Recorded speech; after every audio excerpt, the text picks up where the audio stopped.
আজকে পথ দেখিয়েছি। অনেকেই ভাবতে পারেননি যে তারা পঞ্চায়েতের সদস্য হবে।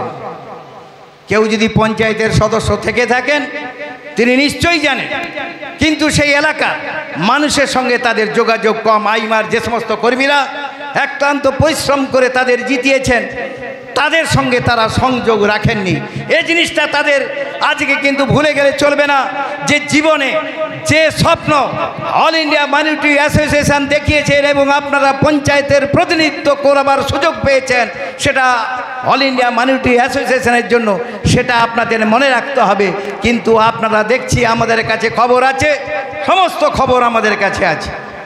সে খবরটা কি? আপনারা কোথাও শাসক দলের কাছে আপনাদেরকে নিজেদেরকে মর্গেজ দেবার কথা ভাবছেন, কিন্তু আইমার কথা ভাবছেন না। আজকের কিন্তু তাদের কাছে, তাদের উদ্দেশ্যে বলি, আগামী দিনে আমরা যে রাজনৈতিক প্রেক্ষাপটে সামাজিক সংগঠন থেকে আমরা রাজনৈতিক দল হিসাবে খুব শীঘ্রই আমরা আত্মপ্রকাশ করব এবং সেখানে যে লড়াই, সে লড়াইটা কিন্তু কঠিন লড়াই হবে। তার জন্য আজকে প্রত্যেককেই সংগঠিত হতে হবে।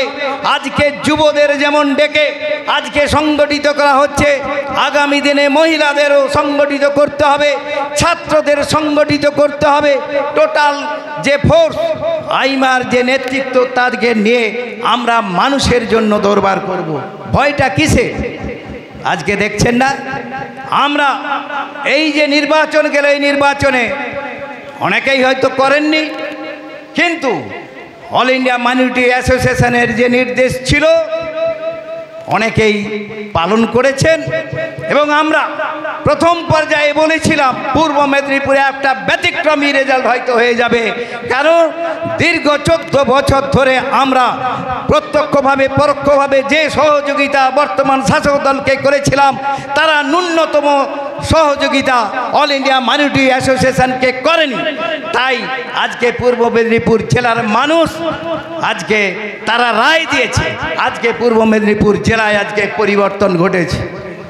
আজকে যারা সরকার পক্ষ, তাদের ভাবতে হবে, আমাদের তাদের সঙ্গে কোনো বিরোধ নেই, আমরা মানুষের জন্য কাজ করতে চাই, কিন্তু কিছু সহযোগিতা চেয়েছিলাম, কিন্তু সেখানে তারা সেই সহযোগিতা করেনি।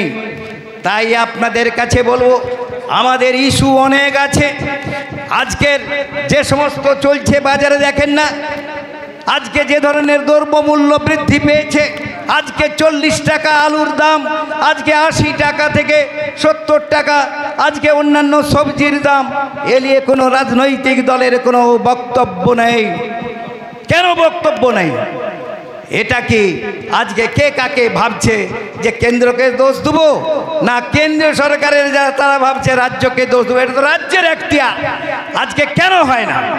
আজকে সমস্ত মুনাফা যে সমস্ত মজুদদার, তারা আজকে এই আলুকে স্টোরে তারা রক্ষিত করে তারা সেখান থেকে টাকা তারা লুট করছে। এবং সমস্ত দেখবেন যে তারা কারা, না বর্তমান শাসক দলের নেতা নেত্রী এবং মন্ত্রীরা বা এমএলএ এমপিরা যুক্ত আছে।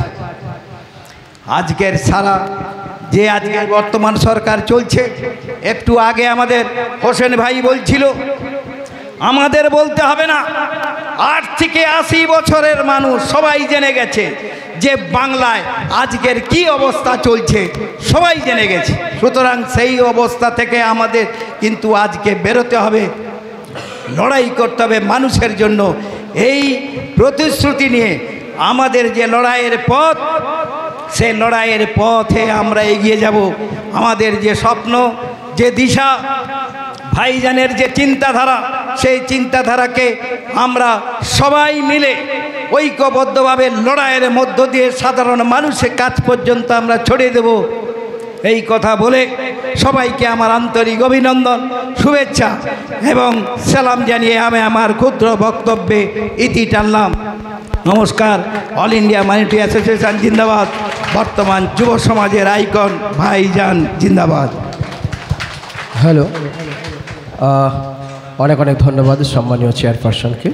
এখন আমরা কিছু কথা বলার জন্য অনুরোধ করব সম্মানীয় রাজ্য কমিটির অন্যতম নেতৃত্ব আমাদের আফতাবউদ্দিন সাহেবকে কিছু কথা বলার জন্য অনুরোধ করছি।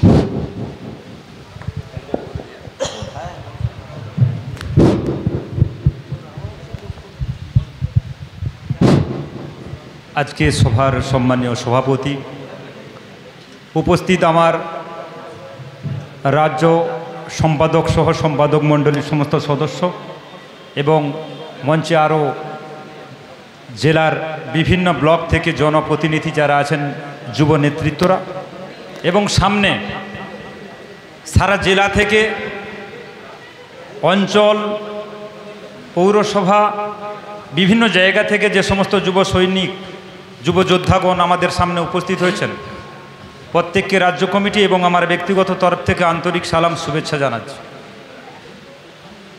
আমরা গতকাল রাতে আমার সঙ্গে মাজেদ ভাইয়ের একটা কথা হয়েছিল। দাদা, কালকের নিমতলাতে যুব সম্মেলন আছে, কিভাবে প্রোগ্রামটা করা যায়। আমার সঙ্গে যেমনভাবে কথা হয়েছে ঠিক আমার সেলিম ভাইয়ের সঙ্গে একই কথা হয়েছে। আমি দিন আগে বলেছিলাম যে গত কয়েকদিন আগে আমরা হলদিয়া সিটি সেন্টারে একটা প্রোগ্রাম করেছিলাম যে আমরা নেতৃত্বরা আজকের চুপ থাকব, বিভিন্ন ওয়ার্ড থেকে যে সমস্ত কর্মীরা, নিম্ন নেতৃত্বরা আসবেন তাদের মুখের কথা নেব, শুনব। তো কালকেও আমার একই কথা ছিল যে সমস্ত যুবকরা আজকের আমরা দেখলাম সোশ্যাল মিডিয়াতে প্রতিনিয়ত দেখতেছি আমাদের সংগঠনের বেশ কয়েকজন যুবক যে রক্তমুখী হয়ে যে আন্দোলন তারা গড়ে তোলার যে রূপরেখা তৈরি করছে, আমি আমার তরফ থেকে তাদেরকে অভিনন্দন এবং সাধুবাদ জানাই। তাই আমরা গতকাল বলেছিলাম যে যুবদের বক্তব্য আমরা শুনব, তারা আগামীতে কিভাবে কাজ করার ভাবনা চিন্তা নিয়েছে, সারা জেলার যুবকদেরকে কিভাবে গাইডলাইন দিতে পারবে। তো আমরা গাড়িতে আস্তে আস্তে আমাদেরও এই একই কথা আজ হয়েছে। তো আমরা শুনলাম, বক্তব্যগুলো শুনলাম।